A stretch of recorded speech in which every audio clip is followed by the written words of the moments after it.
Good morning, Wedgwoodians, visitors, people who are with us live, and people who are watching later in the afternoon or later in the week.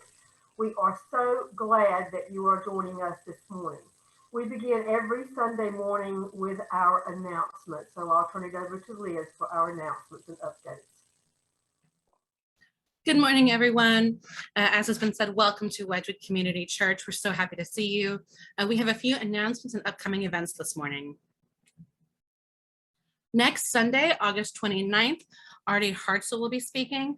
Artie is a principal at Pruette Education Services and Elections and is also the advocacy strategist for Action NC. Artie formerly worked for Democracy NC and RAIN, and Artie is currently studying to be a minister at the Chicago Theological Seminary with an MA in Religious Studies and a focus on LGBTQ studies. We are so excited to hear Artie speak next week. We know it's going to be a powerful message, and we invite everyone to come. Thomas, would you like to share about Green Faith? Yeah, Green Faith has been meeting weekly on Zoom, basically trying to figure out what we're going to do on the 17th and 18th of October. The 17th of October, there's a lot of churches are being invited to hang out banners that have Green Faith messages on them. On the 18th, we may be doing some kind of demonstration, but we haven't figured out what kind of demonstration we can do. It may be recognizing windmill proponents. It may be opposing outfits like BlackRock, who continue to invest in carbon-based fuels. But there is going to be some activity on the 17th and 18th of October. Anyone is invited to participate in the Green Faith movement. Awesome. Thank you, Thomas. And if anyone wants more information on Green Faith, feel free to message either me or Melba, and we'll get you hooked up. We are having a yard sale on Saturday, October 16th. We're really excited to have another one this year. All proceeds from the yard sale will go to support the community food pantry that we have in partnership with the Heartbeat as One Foundation. We are going to do a planning committee this time around. So if anybody would like to join that committee, please reach out to me or Melba, and we will get you on the list. And we will put more information about joining committees in our newsletter as well. Our community garden is thriving. We have some plots at the Park Road Baptist Church right down the road from Wedgwood. They have allowed us to use beds 13 and 14, and we have started growing produce and herbs and some goodies to go to the community food pantry. In that middle picture you can see is what has been harvested actually yesterday. So we have a zucchini, we have a tomato, we have some peppers, some rosemary, some basil, some sage. And we have a lot more that's almost ready to be harvested. So I'm hoping in a few more days we'll have some more stuff to bring to the pantry as well. So if you'd like to volunteer to come and weed the beds and water the beds during the week, please reach out to me either over Facebook or send me an email at the Wedgwood email, and I will let you know how you can get involved. We have a blog at Wedgwood. So if you have a poem or story or a message you'd like to share, we'd love to publish it on our blog. So feel free to peruse the blog on our website so you can kind of see what other folks have submitted. You can also email us at our email for more information on how to participate. There will be an interfaith celebration on Sunday, September 12th. It's very exciting. Charlotte Pride's returning for some in-person events, and it's going to be spread out this year in a Charlotte Pride season this month, August through November. And the interfaith celebration will be on Sunday, September 12th at 4 p.m. at St. Luke's Missionary Baptist Church. Wedgwood will be there. They will also have the first ever Charlotte Pride Interfaith Choir. And then afterwards, there's going to be an interfaith festival, and Wedgwood would love to be represented. So if you would like to come and represent Wedgwood, we've got some stuff already that's going to be set up for it. So you can literally just show up and kind of chat about why you like being a part of Wedgwood. We would love to have you. So if you would like to do that, please reach out to me or Melba at our Wedgwood email, and we will give you more information. The next Social Justice Book Club will meet on Thursday, September 2nd at 7 p.m. The book is to be announced. And then the next MIOS, Moving in One Spirit meeting, will be on Sunday, August 29th at 6:30 p.m. The Social Justice Committee will meet on Tuesday, September 21st at 6:30. And the Children and Youth Committee meeting will be, it's yet to be determined. We continue to partner with Project Outpour with the free shower access for the homeless every Tuesday from 10 a.m. to 2 p.m. at First Christian Church on East Boulevard. If you'd like to sign up for that, the link is in our newsletter. We also have the Queen City Assisted Living Adopt a Resident program. Please feel free to contact Travis Pruette for more information on that. And then our sandwich program, we partner with the Charlotte Atheists and Agnostics every month on the first Saturday of the month. The next one is Saturday, September 4th at 9 a.m. And they have their monthly distribution to the homeless. If you would like to make sandwiches or participate in any way, please let me or Melba know that you plan on going so we can give you the contact number of the person who's organizing it. Our food pantry continues to need support and donations. These are our biggest regular needs. I can tell you we are down to like 2 cans of canned vegetables. So we really, really need support this week. We've gone through a lot of our stock and we really need help restocking. If you'd like to volunteer, volunteers must be at least 16 years old and accompanied by an adult, excuse me, if they're under the age of 18. We also accept financial donations to the pantry as well to help support us restocking. So any questions, feel free to reach out to us. And we need your regular financial support. You can mail your offering to Wedgwood Church, the P.O. box listed. You can text to give. You can Venmo us. You can PayPal us. You can also use Zelle. So there's lots of different options. And connect with us if you haven't already. We are on Instagram. We are on Facebook. And we also have a website. And if you ever need to get in contact with us for anything that was mentioned during the announcements or just anything in general, you can email us at wedgwood.church@yahoo.com or call the number listed. Thank you. Does anyone else have any announcements? The book club is going to be reading some essays by Angela Davis. So if you do want to join the book club, I'd suggest that you just email Melba maybe, and we'll get you the readings. Wonderful. Thank you, Donna, for that update. We'll be sure to update the newsletter as well. So next up, we will have our prelude. So it is indeed a beautiful day in the neighborhood. What a beautiful day it is to be in the neighborhood. Oh, no, not in my neighborhood. They will not build a Habitat for Humanity house in my neighborhood. No way. Muslim next door? That is not going to happen in my neighborhood. They are all terrorists. Oh no, a gay couple moving down the street? We can't have that. That's a bad influence on my children. I will put a stop to that. Immigrants, illegal aliens, we don't want them here. They're the reason we have so much COVID. Is that a Black family having a cookout in our neighborhood park? They do not belong here. I'm calling the police. Oh no, we don't want no Jews in this neighborhood. They need to go to their own neighborhood with their own kind.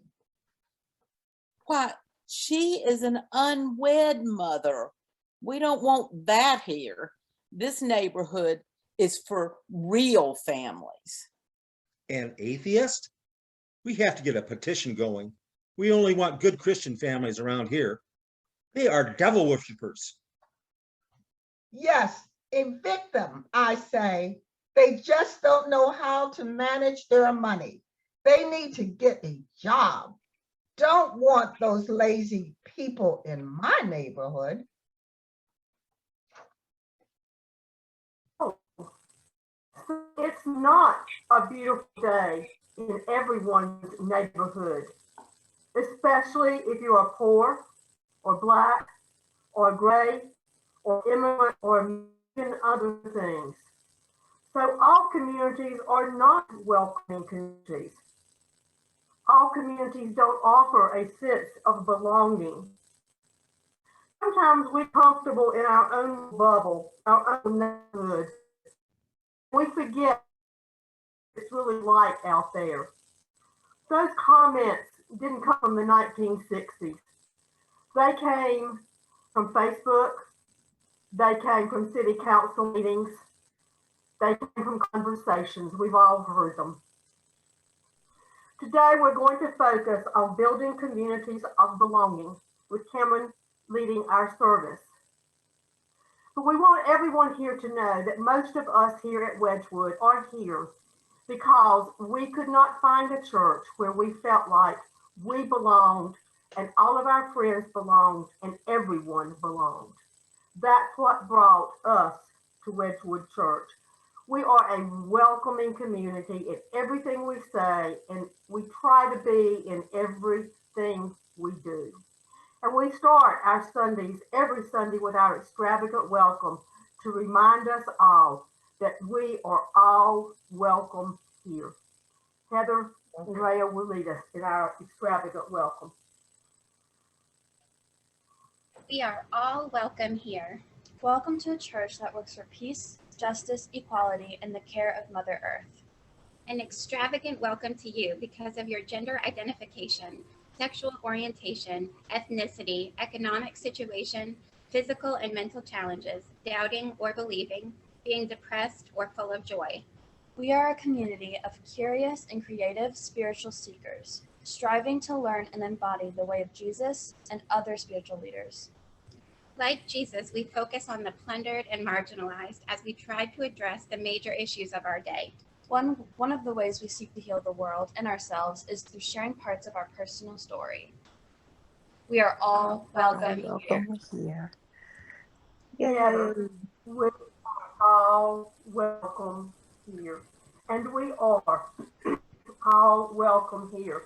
And just so you know, we are sometimes a small group on Sunday mornings because a lot of our members have to sleep in and listen later.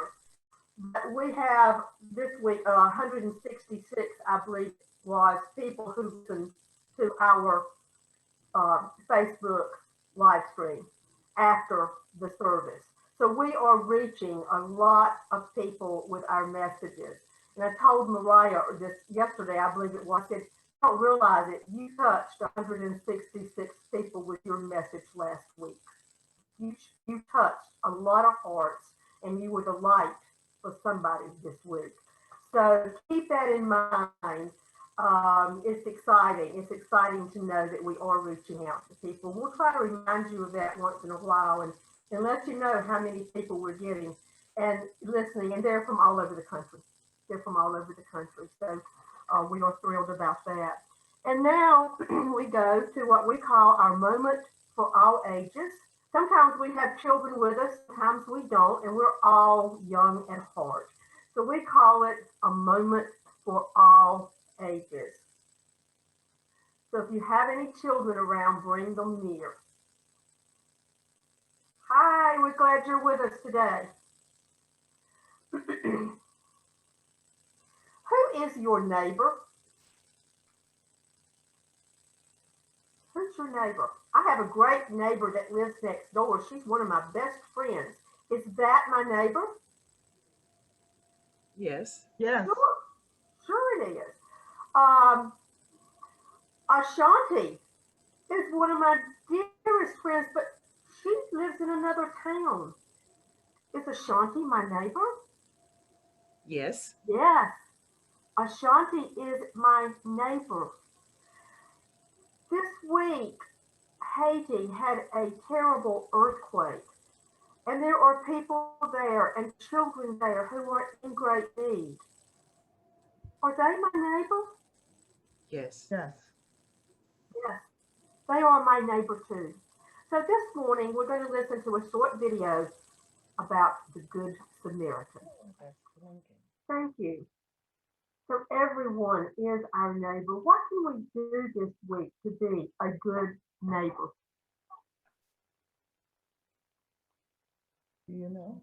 What is I it? know I've had some good neighbors from all over Charlotte checking in on me to make sure that my husband and I were doing well while we were sick.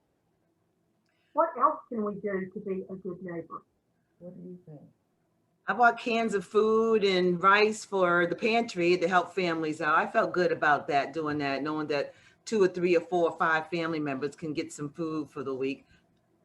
Yes, What did you buy yesterday? You know, donating school supplies for some of the children that are going back to school who cannot afford school supplies. I think, has anybody here done that yet?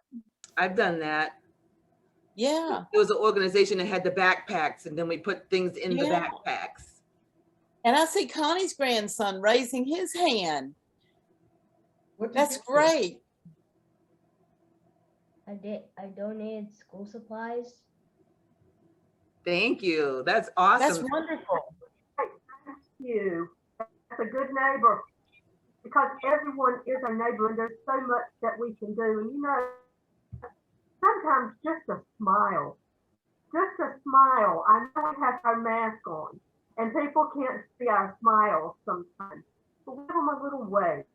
We can give them a little thumbs up. And they know we're wishing them to have a good day, especially to people who may not feel welcome in our neighborhood as we wish they did.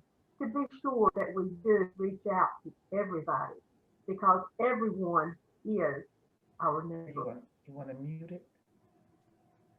And now we'll go to our time of meditation, prayer, reflection. We have a lot of different beliefs at Wedgwood. So we use this time however you wish to use it. If you believe in prayer, it is a prayer time. If you want to meditate, meditation. If you want to just self-reflect or sit in silence and relax yourself a few moments. However you choose to use this time. Do we have any concerns that anyone would like to share with us this morning or celebration? Connie has a celebration. She had a big birthday yesterday. So let's give Connie a round of applause. I'm not going to say how many, I'll let you say. I turned 80 years young. Wow, congratulations. You look good. Yes, you Thank do. you. Thank you. I don't want to ever do it again. Pardon me?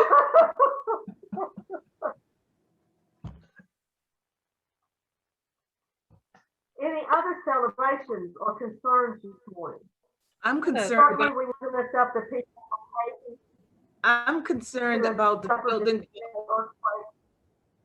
I'm concerned about the children going back to school. I'm a little nervous about this Delta variant, and I just hope that everything's going to be all right. You know, just concerned about that. And I mean, we've been talking to the kids all, you know, for the last year, what to do and keep your mask on, and they're pretty comfortable with the mask and everything, and don't have a problem doing that. Even the little guy, you know, Gavin. But just really concerned about them going back to school. I want them to go back to school, and but still concerned. So I just prayers for all the children and mothers. I have a celebration. Tomorrow, actually, my sister is moving into a new place, and it is long overdue. She's needed this for herself, and I just want to celebrate that for her because sometimes it's good to be a little independent. Oh yeah, it's great to have your own spot. Yeah. Decorated and everything. Yeah, I'm gonna go visit her in a couple weeks and help her decorate. Yeah, it'll be fun. I'm concerned My about friend's husband is Go ahead. my friend's husband is in, my friend's husband is in Carolina's medical. He was taken by helicopter yesterday. He has COVID, and she asks for all the prayers that you can render for Dan. She has a page on Caring Bridge, and it's Dan, and the last name is Eroh. So please remember him in prayer. They're looking at he's been on a ventilator, and now they're looking toward putting him on a machine that will oxygenate the blood, but he's in a critical situation. He's in the right place. We were thankful that he got a bed yesterday at Carolina's Medical in Charlotte, but please keep Dan in prayer. And also the folks up in New England and New York with this hurricane going in their direction, keep them in prayer. It's a really difficult time for all of them.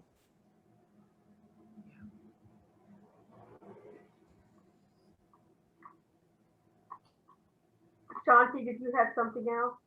Oh, I forgot it. It's okay. Well, talking about I do real quick. Politically, I'm not the most politically smart girl at all, but my heart's been going out a lot when I picture in my mind the Afghan women and Afghan, especially female children. And a little bit that I do hear when I hear women are in hiding right now, women are scared, women are terrified. And, I hate the fact many of us that have come out of our own hiding from our own tragedies. I pray that some kind of strong, huge peace will come over these women in hiding. And I pray that the fear dissipates. I pray that these women will uplift and somehow their power will spread out. I just have these women who are terrified in my hearts. That's all. That's what I wanted to say, the women in Afghanistan. Thank you. I want to offer up prayers, thoughts for especially the folks who are living in the tent cities right now, and anyone who has to spend long periods of time outside. It is so hot and it is making people sick, and some people have nowhere to go, and I've just been thinking about them a lot because heat can kill people, and it does, and it's been very hot lately, and I've been thinking about them a lot. I heard there were 600 people have died this year from heat.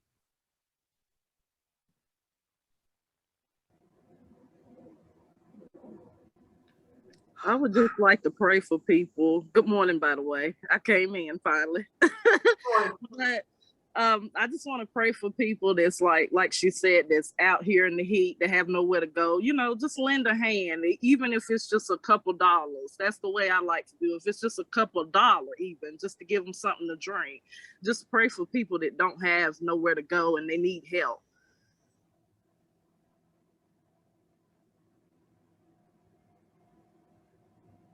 And Ashante, where are you on the charts now? I'm still at number 4, and on some others, I'm at number 12, and this is all out of 100. So it's on several different charts, so that's exciting. Thank you for asking. Congratulations. Very. Thank you. Yes, congratulations. Well, I think we also want to lift up our topic this morning, community. All of the communities of Charlotte and North Carolina and beyond, that we find ways to put our prejudices aside and be welcoming communities where people feel like they belong, just like we feel at Westwood Church every Sunday morning. Let's keep that in our thoughts and prayers. We'll have a time now of quiet to use as you see.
Our message will be building communities of belonging.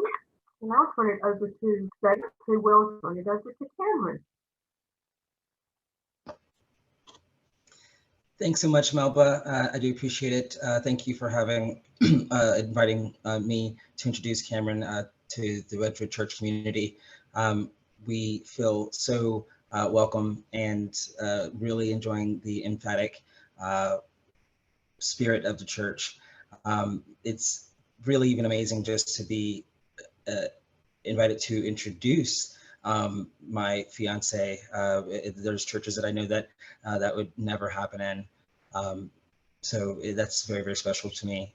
Want to give a really quick thank you to the Redwood Church community again for their involvement in the community pantry.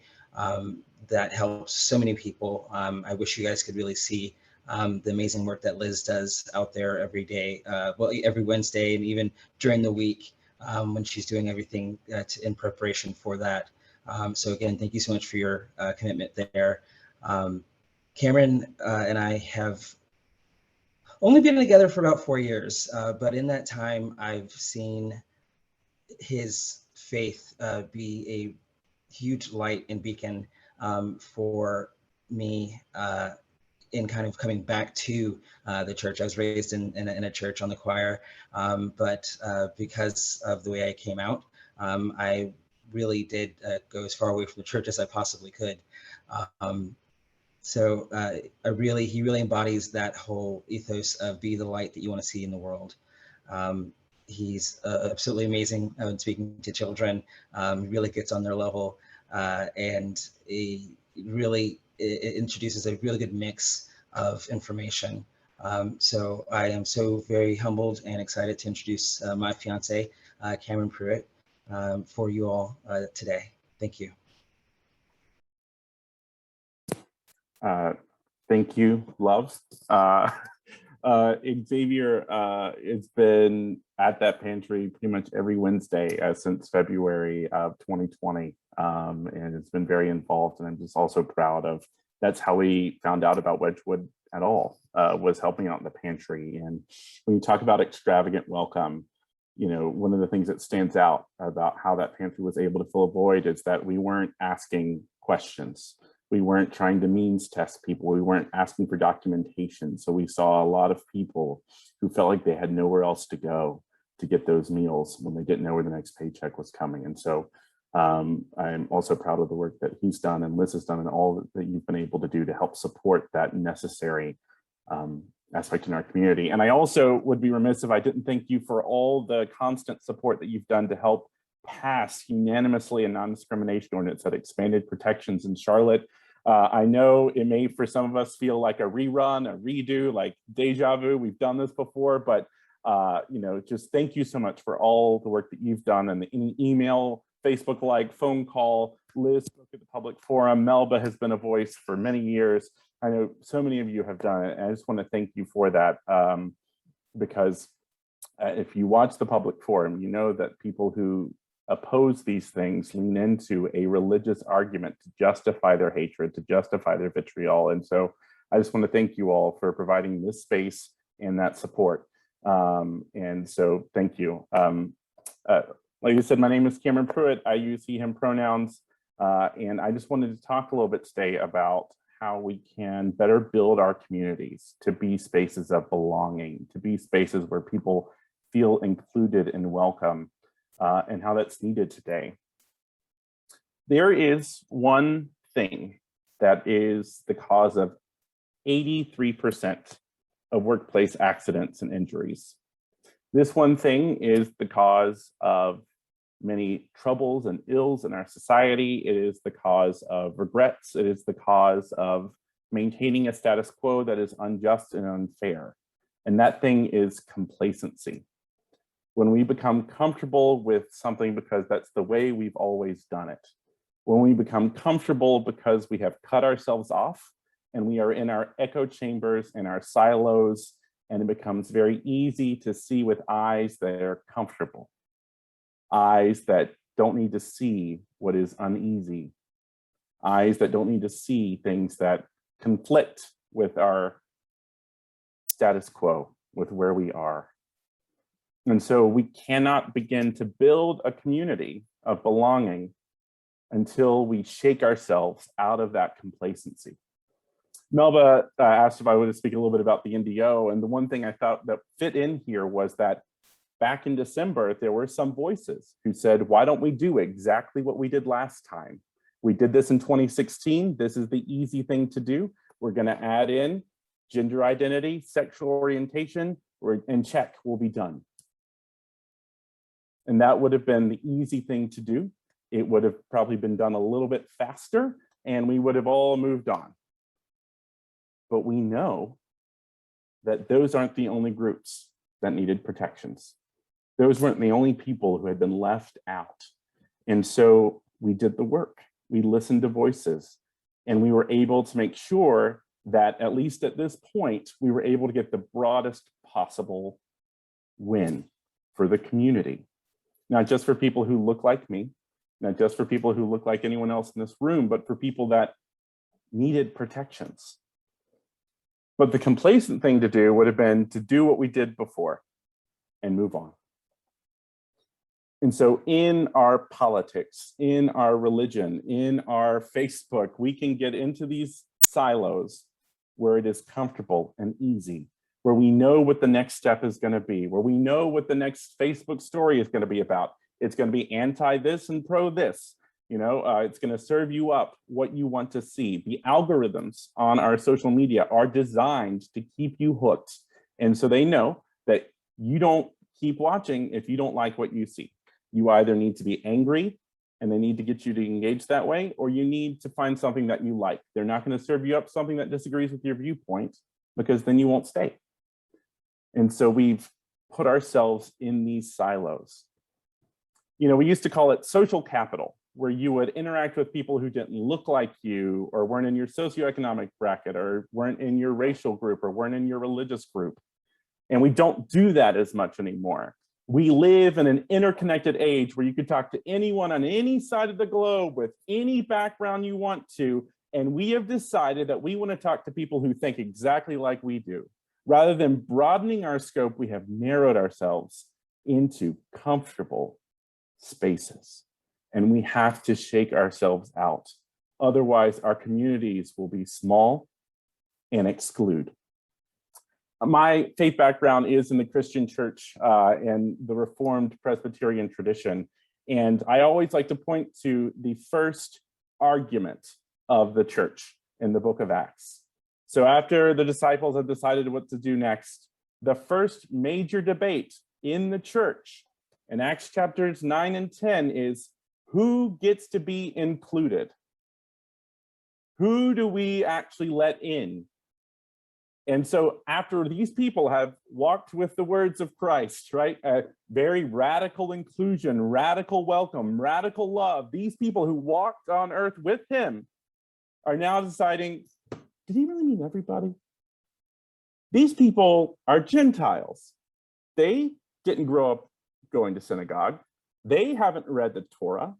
They haven't followed our traditions. They don't eat the way we eat. They don't dress the way we dress. And these people had to have their first debate be, maybe these people we should let in. And that was the first debate of the church, of how many people we're going to let in to this thing. It is how we are wired, right? It is a tribal mindset that we want to keep this group in and keep the others out. And so we have to break ourselves of that. And so how do we do that? Well, in any sort of change management type of model, and any political model, and any religious model, the first step is to be aware of the problem. Some may call it establish a sense of urgency, depending on who you're reading. And it is urgent. There are so many people who feel disconnected, who feel like they don't belong anywhere. They don't belong with anyone. And they are desperate. They are desperate to find connection. They are desperate to find love. They are desperate to be able to be their true selves and know that it is a safe place to do that. So we have to make sure that people are seen, they are heard, they are understood, and they are loved. I teach youth mental health first aid, and the one thing we want people to take away in that class is the biggest predictor of whether or not a child will be resilient and have that bounce back factor into adulthood is to have one adult who believes in them. Just one adult. A teacher, an uncle, a grandmother, one adult. Think of how much impact just the people in this room could have if the children you meet know that you believe in them. That's powerful.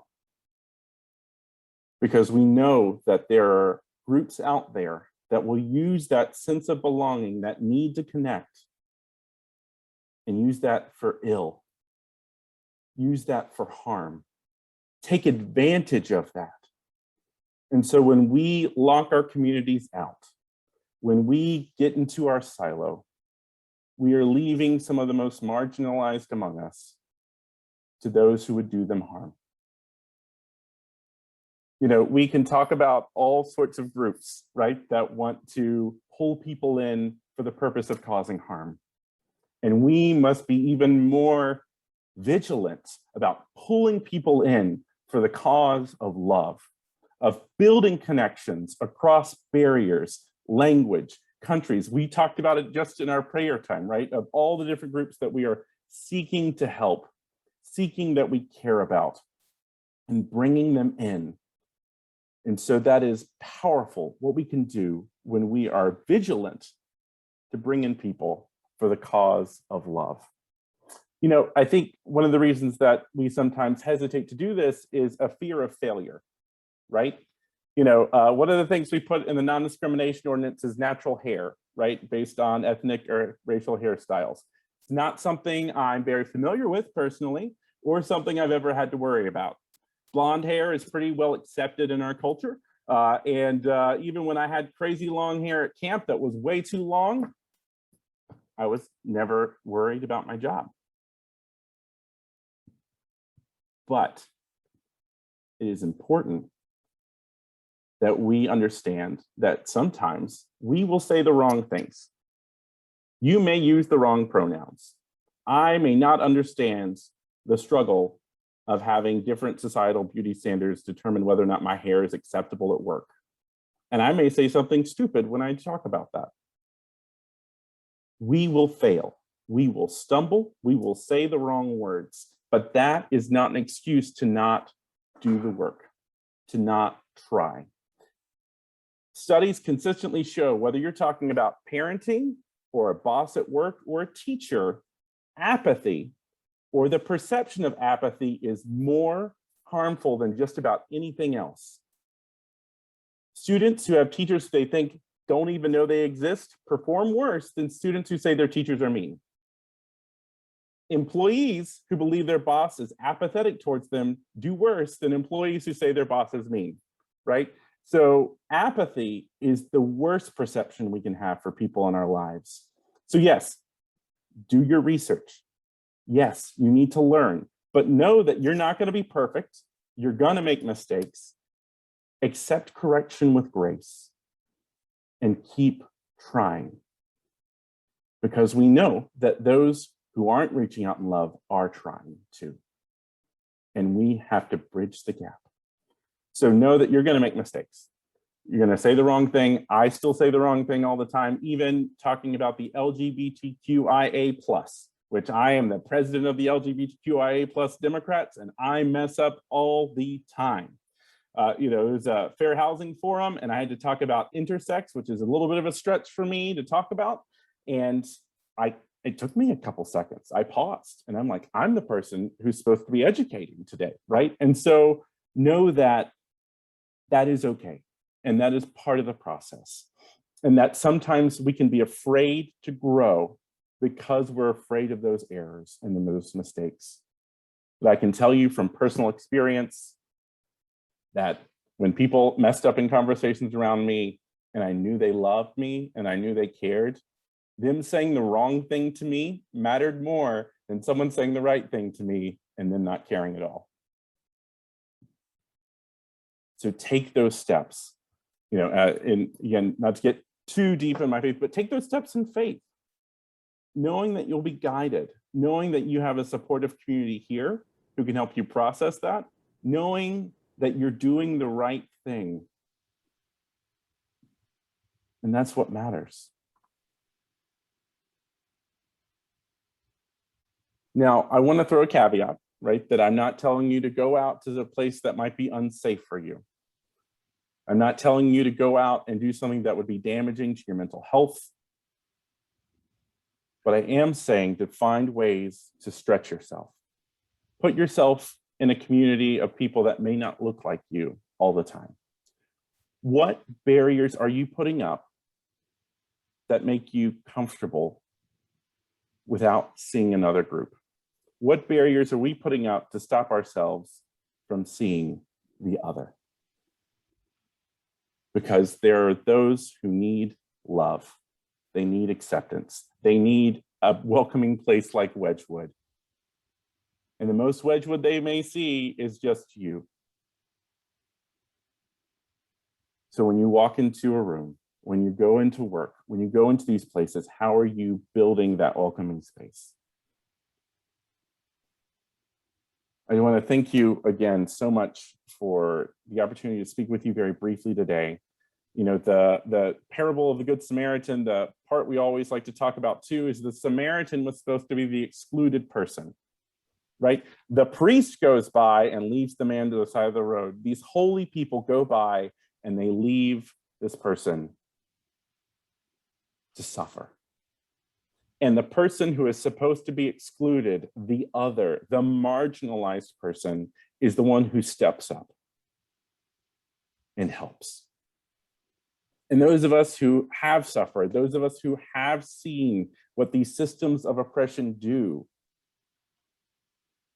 can reach out because we've experienced it and we have clear eyes to see. But even within our bubbles, it can become comfortable. We have accomplished these things, so now we can rest. But the beauty of being human, the beauty of the church, the beauty of the faith tradition that I come from is called, you know, reformation, formed and always reforming. We are always turning and turning so that we can grow. Because again, we will never be perfect, but we will always be works in progress to make the world a better place, to bring more people into the circle, to be better agents of welcome, agents of inclusion. And so when we do that, we are taking a step forward, not just for ourselves, but all of those that we are bringing with us, all of those that we're standing in the gap for, that we're bridging the distance for. So thank you for that radical welcome today. And thank you so much for all you're doing. Thank you. Thank you, Cameron. Thank you for your passion and thank you for your light and sharing your light. I had to go get a tissue. I thought I was gonna cry. Not that it, you know, not in a bad way, you know, it's just that your message was resonating. I'm just that type of person anyway, anything makes me cry, but in a good way though. So I thank you for your light and thank you for your passion and thank you for your perspective, you know. So I found this song and I thought it was just perfect for the message, but I didn't find an instrumental to go with it. So but I still wanted to sing it. So I'm gonna sing it with the artist and I think it's gonna still turn out okay. And it's called Love God and Love People. And it's by this artist by the name of Danny Goki. I hope I'm saying his last name right. And he has just a beautiful, beautiful, beautiful voice. I just love the tone of his voice. So it's called Love God and Love People. And I hope I do it well for you. In the hurdles, getting caught in that rush of doing so much. I'm feeling kind of worn out. All these checking the boxes, trying to be flawless.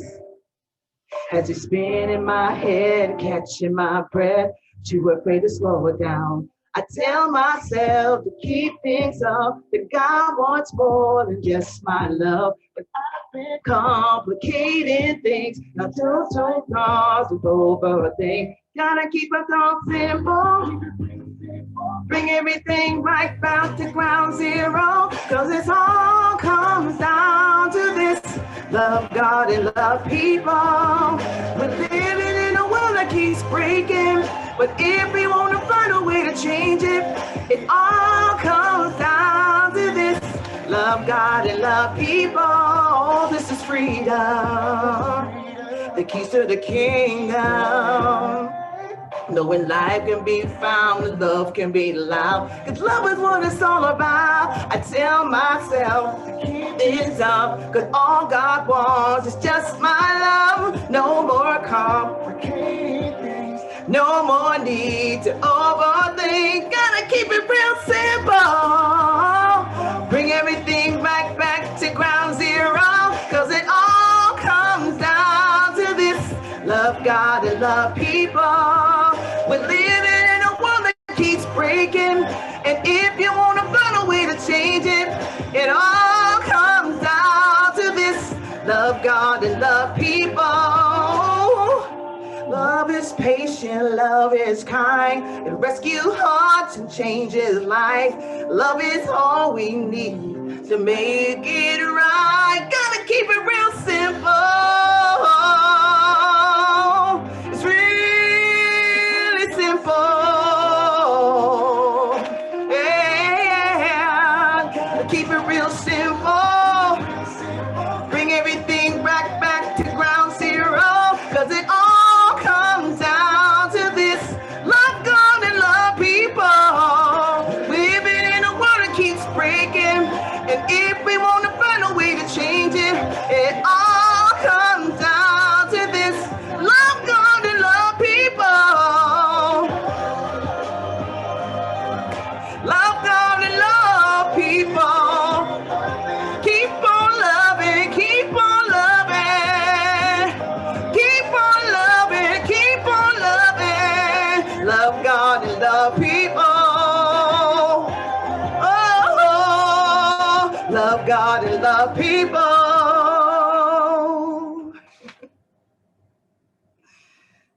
Thank you, Shanti. That was absolutely perfect for this morning. And you just inspire us every time you sing. Thank you. Now we'll have our closing. There is too much hardship in this world to not find joy every day.